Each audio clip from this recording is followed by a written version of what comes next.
Senhoras e senhores, nós iniciaremos com o primeiro painel, com o tema Advocacia Pública Municipal e sua função social, sócio-institucional.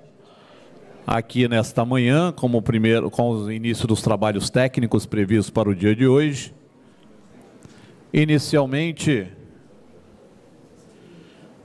nós gostaríamos de convidar para moderar essa mesa Dr. Tiago Viola, que é o presidente da Associação dos Procuradores do município de Vila Velha.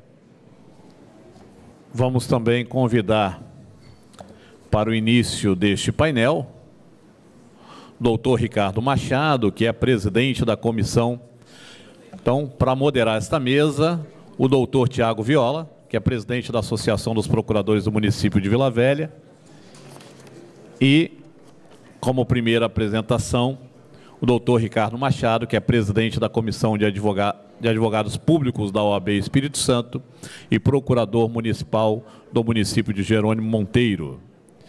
Então, a partir deste momento, dentro de alguns instantes também teremos a esta mesa a presença da doutora Patrícia Gazola, procuradora do município de Vitória, que estará abordando o tema, o papel das procuradorias municipais na concretização dos direitos fundamentais. Então, iniciamos então com o doutor Ricardo Machado com o tema a importância das procuradorias municipais para o Estado democrático de direito e a dignidade da advocacia pública municipal. Tem que ligar o data show. Bom dia a todas, bom dia a todos, né? Já fui devidamente apresentado. Acho que todo mundo já me conhece, porque uma parcela considerável de vocês eu venho atendendo ao longo desses 2 anos de mandato na CAP, na OAB. E desculpem a permissão, né, presidente da mesa, de falar em pé por causa do hábito de todo hiperativo que gosta de assim se pronunciar. Entendeu? E eu, como sou um imperativo, confesso, e estou na toada de dar aula em faculdade para a galera da graduação, eu adoro falar em pé, eu não consigo ficar parado. Gente, quando nós falamos, né, de uma maneira rápida, porque eu acho que todos vocês conhecem esse conceito, quando nós falamos de Estado Democrático de Direito, nós falamos do império da legalidade, que está consubstanciado no artigo 5º, artigo 37, então eu não vou tentar entrar muito nessa seara, porque todos vocês já dominam esse tema de cor e salteado. O que eu quero falar com vocês é sobre o nosso papel nesse contexto. Nós, procuradores municipais, somos os verdadeiros e legítimos controladores da legalidade. Todo poder emana do povo e em seu nome é exercido. E é nossa função precípua velar pelo controle disso, do importantíssimo princípio da legalidade, como meio de proteção ao interesse público supremo em prol do povo. Daí é que se ressalta, sem muitas delongas, a nossa função. E a nossa função se torna essencial quando a gente vê coisas, né, que eu já gostaria de abordar, decorrentes de surrealismo político, como, por exemplo, no município de Castelo, onde no ano de 2013 até 2015 eu exerci uma função de procurador-geral, eu empoderei e dobrei a remuneração dos procuradores efetivos, baseado no seguinte princípio, decorrente de 2 fatos históricos. Primeiro, a redução da multa da famosa Operação Camaro, que na época caiu, por atuação dos procuradores municipais, de 12 milhões para 100 mil reais, Thiago. E eu justifiquei isso com os vereadores, que isso pagava até o salário dos netos, falando de uma maneira um pouco tosca, mas bastante simplória. E uma outra mais importante, na legislatura passada, um vereador com interesse em especulação imobiliária, pegou numa determinada estrada, imagine aqui que isso aqui é uma estrada e isso aqui são 2 lotes. Na estrada de cá tinha uma APP, uma mata com nascente e tudo. Na estrada de cá tinha uma lavoura de café. Simplesmente o vereador com interesse em especulação imobiliária pegou o mapa do PDM que seguia anexo à lei e fez exatamente assim. Botou a área da APP no mapa aqui e botou a área do café lá. e começou a envenenar a mata no intuito de que as árvores morressem para construir ali um loteamento clandestino. Galera, uma situação que de tão surreal, né? Mas vamos abordar assim 3 situações bastante simples. Primeiro, vício de iniciativa, ato do Poder Executivo. E o segundo, mais importante, a falta da necessária participação popular em matéria de direito urbanístico e ambiental, como preconiza o Estatuto da Cidade, a nossa Constituição e uma outra série de legislações. Isso tudo criado por um especulador imobiliário que estava vereador. E o papel da Procuradoria nisso está onde? Na árdua necessidade de levar o caso a uma DIN no Tribunal de Justiça e, após 2 anos, impedir que aquele loteamento virasse realidade através da declaração de inconstitucionalidade dessa lei que mudou de maneira tosca esse mapa do PDM. Ou outro exemplo de atuação da Procuradoria, que é um exemplo que eu posso me gabar dele, Jerônimo Monteiro, lembrei até da lei de Novo Horizonte, Alóquio, do Conselho Federal de Terapia Holística, criado por Lei Municipal de Novo Horizonte. Jerônimo Monteiro, a cidade onde eu sou procurador de município, tem uma lei no ordenamento jurídico que cria um DNPM para chamar de seu. O então presidente da Câmara, 2 legislaturas atrás, criou uma lei municipal que permitia a outorga de lavra de areia de berços de rio.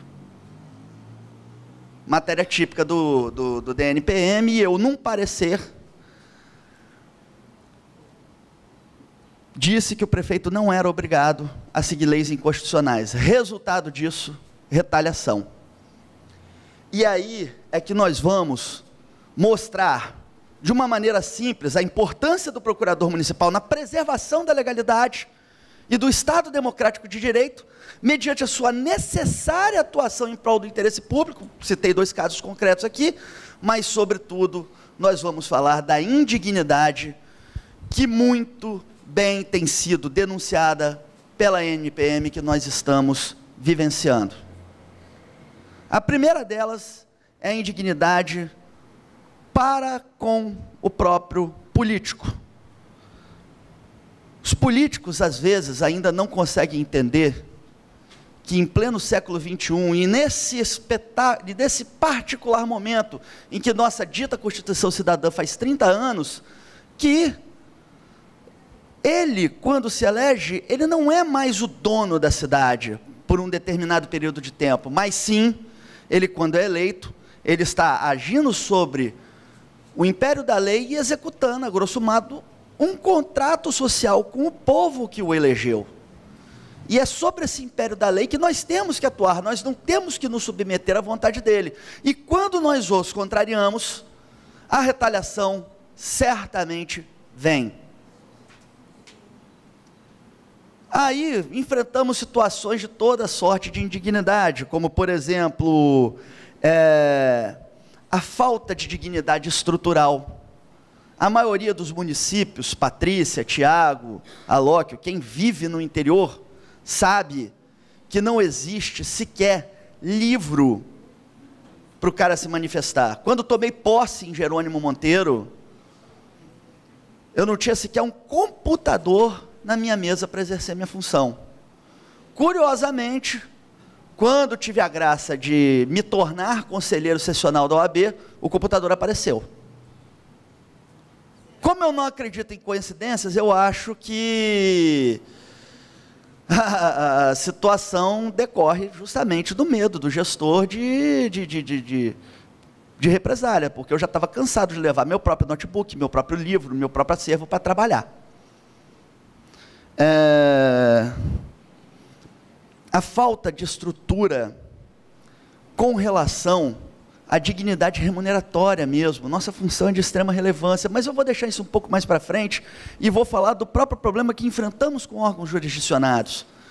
Patrícia tem sido, junto com o Tiago, antecedidos por Alóquio, essa turma que atua na NPM aqui no Espírito Santo, nas associações, tem sido verdadeiros baluartes no trato com os órgãos e os tribunais e as determinadas entidades em relações corporativas. Isso tem avançado muito graças ao trabalho profícuo de todos vocês, mas ainda nos deparamos com situações surreais. Eu estou vendo aqui, olhando para esse público, uns 5 ou 6 que já tiveram conversas diárias comigo, à guisa de um exemplo, sobre uma insistência que eu vou sinceramente chamar de tosca, que é a insistência dos auditores dos tribunais de contas em representar contra advogado por emissão de parecer. Chega a ser ridículo a gente saber que os precedentes do Supremo já são para lá de amplos. Chega a ser triste saber que, além disso, já virou lei, uma lei complementar que deu nova redação, Patrícia, o artigo 5º da Lei Orgânica do Tribunal de Contas, dizendo que nós só responderíamos em caso de dolo ou erro grosseiro. Chega a ser ridículo, o próprio regimento interno do Tribunal de Contas prevê isso, e volta e meia auditor querer criminalizar a nossa opinião. Ora, nós já não temos estrutura, nós já não temos material, nós já não temos livro, nós não temos remuneração, não temos nada, e ainda temos o risco de tomar pancada do Tribunal de Contas, o que é um absurdo, uma injustiça. E enquanto eu for dirigente corporativo, ou de ordem, ou etc., eu vou estar ficando bandeiras contra isso, porque eu também já fui vítima disso.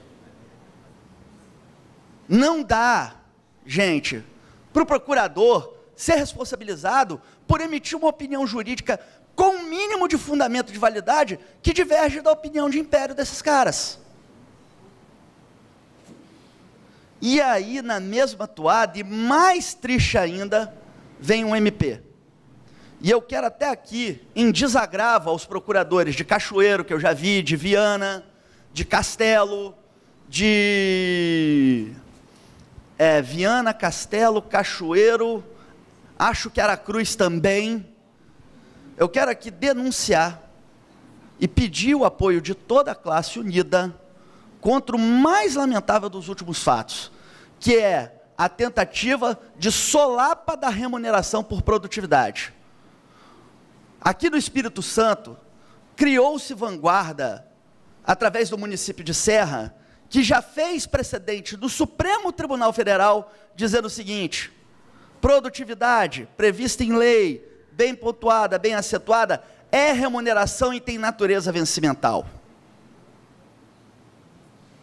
E isso nasceu, inclusive, de uma construção que depois tiveram outros municípios. Gostaria, gentilmente, de citar o precedente de Cachoeiro, que teve o apoio do então Procurador-Geral de Justiça, e depois, num movimento extremamente estranho, o próprio MP volta a atacar a produtividade, após a gestão anterior da então Procuradora-Geral, que agora mudou de novo, voltou a ser o antigo, então esperamos uma nova mudança de bons rumos, começou a atacar a questão da produtividade, depois do próprio Ministério Público ter apoiado a produtividade, e depois de ter precedente do Supremo. Gente, o Ministério Público está atacando segurança jurídica, não só está indo como um precedente que ele no passado defendeu, como chegou ao descalabro, no caso de Castelo, de propor a DIN de lei revogada. É tragicômico a gente saber que o órgão máximo do Ministério Público, a Procuradoria-Geral de Justiça, chegou a ter o descalabro de propor uma ADIM de lei revogada. Não é mentira. Então, para enfrentar tudo isso, é que na toada do trabalho da CAP, com um valorosíssimo apoio da APROVE-EV, e do então criado grupo de dignidade dos trabalhos municipais, gostaria de, desde já, de agradecer, além destes, o trabalho em auxílio, não sei se ela está aqui presente, da procuradora de Aracruz, Ariane Maia. Gostaria de agradecer o trabalho dos 3 procuradores de Linhares, que têm sido meu braço direito e esquerdo na minha atuação da CAP, o Bruno, a Priscila, que estão lá no fundo, o Rodrigo mais aqui na frente. Esses 3 são os caras que me ajudaram nesse trabalho. Eu gostaria que vocês dessem já de plano uma salva de palmas para os 3. Porque meu trabalho à frente da CAP não seria nada sem a atuação deles, e uma salva de palmas para esses dois aqui. Nós vínhamos, ao longo desses 2 anos meus de mandato à frente da CAP, tendo um debate muito profundo sobre como chamar a atenção da classe política, sobretudo com convencimento. Judicializar a falta de estrutura da Procuradoria seria até fácil, mas a gente não tem nem segurança jurídica quando a gente vê um Ministério Público que propôs no passado a garantia da produtividade, agora brigar com a produtividade. À guisa de exemplo, vai se preocupar com o livro para a gente? Eu não confio, sinceramente. Então, como a gente vai fazer convencimento corporativo? E aí, agora, liderado especialmente por esses dois aqui, tem sido feito esse trabalho de relacionamento com a classe política que está rendendo frutos, e no grupo de dignidade dos procuradores municipais, enquanto subgrupo da Comissão da Advocacia Pública, nós criamos a proposta de emenda constitucional da nossa carreira. Ao menos em âmbito do Estado, quero crer que hoje, ainda hoje, eu vi isso dos 2 deputados, vai ser proposto no foro da Assembleia, ou seja, já estamos saindo daqui, graças à atuação política de vocês, com mais uma vitória.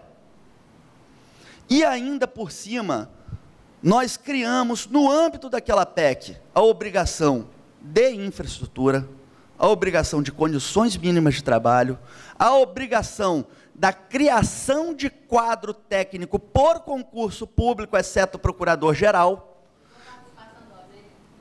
Todos os concursos com a participação da ordem, e diga-se de passagem, desde antes de mim, mas ainda no primeiro mandato de Homero, a Alóquio que criou a tese da participação da OAB nos concursos, e graças a essa tese, só na minha gestão foram mais de 20 mandados de segurança contra prefeituras, e o Espírito Santo hoje é vanguarda nacional em jurisprudência de obrigação da OAB de participar do concurso em todas as suas fases, ou seja, boa parte de vocês, especialmente da safra mais nova, entraram porque foi impedido um apadrinhamento pela via do concurso público ilícito, graças à participação da ordem.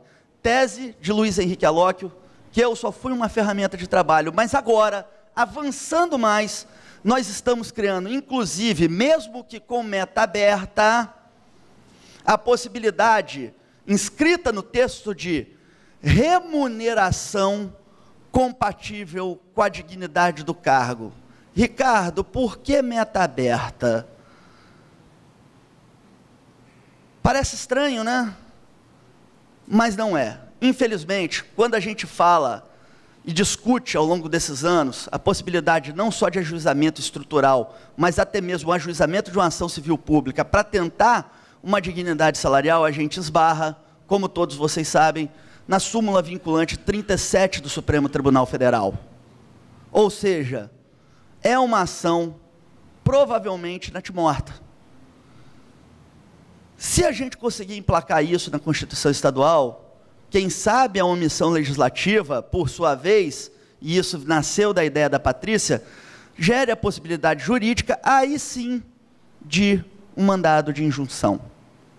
Ou seja, estamos avançando mais, mas o caminho ainda vai ser longo. Portanto, eu concluo essa minha parte do painel dizendo que para sermos reconhecidos no nosso papel de controladores verdadeiros da legalidade para o Estado Democrático de Direito, e que isso nos renda frutos, inclusive em se tratando de remuneração digna para nós, nós temos que estar praticando mais o que nós estamos fazendo aqui hoje. Nós temos que estar mais presentes enquanto classe, enquanto corporação. Temos, como você mesmo disse, Patrícia, sermos mais pidões, sermos mais corporativos, jogarmos mais unidos. Aproveitando o tempo de Copa do Mundo, trabalhar nas 11. Ok? Eu acho que era o que continha. Um fraternal abraço a todos. Muito obrigado pela oportunidade, Patrícia. Muito obrigado pela oportunidade, meus colegas de CAP. Em especial, os meus 3 queridos amigos de Linhares. Eu vou visitar vocês muito em breve. Entendeu? e desejar a todos um congresso bastante produtivo. Muito obrigado.